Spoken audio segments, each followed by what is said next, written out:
అదే RTV app వార్తల్ని క్షణాల్లో చదివే అవకాశం ఉంటుంది. ఒక న్యూస్ పేపర్, ఒక టెలివిజన్ ఛానల్ మీ చేతుల్లో ఎప్పుడూ ఉంటాయి.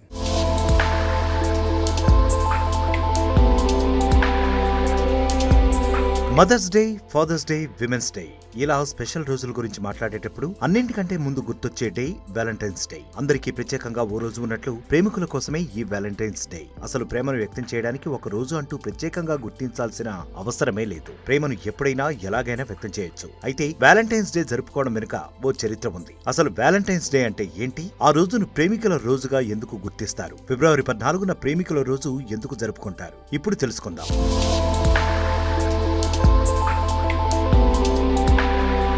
వ్యాలంటైన్స్ డే ఎందుకు జరుపుకుంటారు అన్న ప్రశ్నకు రకరకాల సమాధానాలున్నాయి. వేర్వేరు చరిత్రలున్నాయి. అందులో బాగా ప్రాచుర్యంలో ఉన్నది మాత్రం వ్యాలంటైన్ గురించి. ఈ వ్యాలంటైన్స్ డే ఇప్పటిది కాదు, క్రీస్తు శకం 270 నాటిది. హింస, స్వార్థం, ద్వేషం లాంటి దుర్గుణాలపై పోరాటానికి ప్రేమను మించిన ఆయుధం లేదని నమ్మేవాడు క్రైస్తవ మత గురువు వ్యాలంటైన్. క్రీస్తు శకం 270 కాలంలో రోమ్లో ఉండేవాడు. తాను నమ్మిన ప్రేమ సిద్ధాంతాన్ని యువకులకు బోధించేవాడు. యువతీ యువకుల మధ్య ప్రేమ చిగురించేలా చేసేవాడు. అంతేకాదు, ప్రేమలో మునిగి తేలుతున్న యువతీ యువకులకు దగ్గరుండి మరీ పెళ్లి కూడా చేసేవాడు. ఆ సమయంలో రోమ్ను పాలిస్తున్న చక్రవర్తి పేరు క్లాడియస్. క్రూరాతి క్రూరమైన రాజు. ప్రేమ పెళ్లిళ్లు కాదు కదా, అసలు పెళ్లిళ్లంటేనే ఆ చక్రవర్తికి ఇష్టం లేదు. అందుకే పెళ్లిళ్లపై నిషేధం విధించాడు.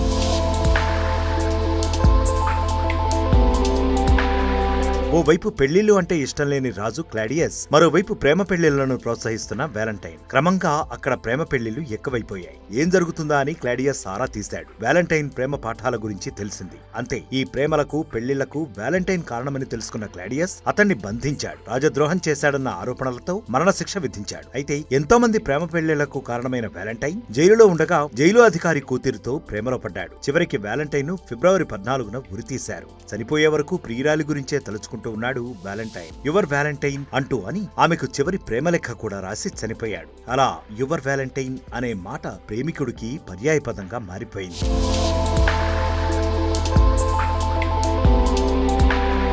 ఫిబ్రవరి 14న వ్యాలంటైన్ ఉరితీశారు కాబట్టి అదే రోజున ప్రేమికుల రోజు జరుపుకోవడం ఆనవాయితీగా మారింది. అయితే భారతదేశంలో మాత్రం ప్రేమికుల దినోత్సవం జరుపుకోవడం 1990వ దశకంలో మొదలైంది. ఆర్థిక సరళీకరణ తరువాత వ్యాలంటైన్స్ డే ఇండియాలో పాపులర్ అయింది. దీనిపై ఎన్నో వివాదాలు కూడా ఉన్నాయి. ప్రేమికుల రోజు భారతదేశ సంస్కృతి కాదంటూ వ్యతిరేకించే వాళ్లు ఉన్నారు. వ్యాలంటైన్స్ డే వచ్చిందంటే చాలు పలు హిందుత్వ సంస్థలు ధర్నాలు, ఆందోళనలు, గొడవలు చేయడం చూస్తూనే ఉంటాం. ఇక ప్రేమికుల రోజు కార్పొరేట్ కంపెనీలు సృష్టించిన మాయా అన్న వాదన మరొకటి కూడా ఉంది. ఎందుకంటే వ్యాలంటైన్స్ డే సందర్భంగా 100 కోట్ల వ్యాపారం జరుగుతూ ఉంటుంది.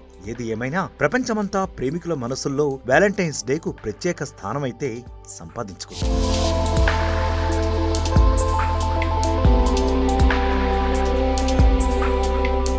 మరిన్ని వీడియోస్ కోసం ఛానల్ ని సబ్స్క్రైబ్ చేయండి. లేటెస్ట్ అప్డేట్స్ కోసం వాట్సాప్ ఛానల్ ని ఫాలో చేయండి. అండ్ లింక్ డిస్క్రిప్షన్ లో ఉంది.